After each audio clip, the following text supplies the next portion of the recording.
కుమారగిరి రెడ్డి వసంతోత్సవాలు బాగా చేస్తాడు. కుమారగిరి రెడ్డి వసంతోత్సవాలు నిర్వహించి ఇతను కర్పూర వసంతరాయలు అనే బిరుదు పొందాడు.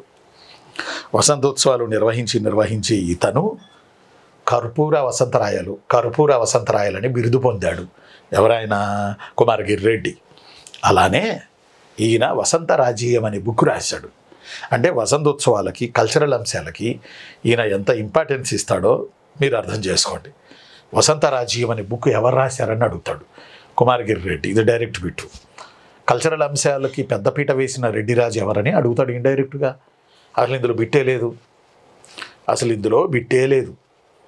వసంతోత్సవ కల్చరల్కి ఎక్కువ ఇంపార్టెన్స్ ఇచ్చిన రెడ్డిరాజు ఎవరని అంటాడు. సాంస్కృతిక అంశాలకి పెద్దపీట వేసిన రెడ్డిరాజు ఎవరు అంటాడు. అప్పుడు మీరు కుమారగిరి రెడ్డి పెట్టాలి. కారణం ఏంటంటే లకుమాదేవి కానీ, కారణం ఏంటంటే వసంత రాజీయం అనే బుక్ రాయడం కానీ, కారణం ఏంటంటే కర్పూర వసంతరాయలు అని తను బిరుదు పొందడం కానీ, ఇవన్నిటిని కనుక మనం చూస్తే కుమారగిరి రెడ్డి ఖచ్చితంగా రెడ్డిరాజుల్లో కల్చరల్ అంశాలకి పెద్దపీట వేశాడు.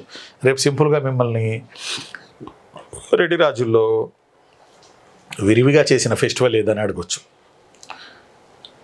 ఒక హోలీ అనవచ్చు, మోడర్న్గా పెట్టాలంటే. వసంతోత్సవాలని అనకపోవచ్చు.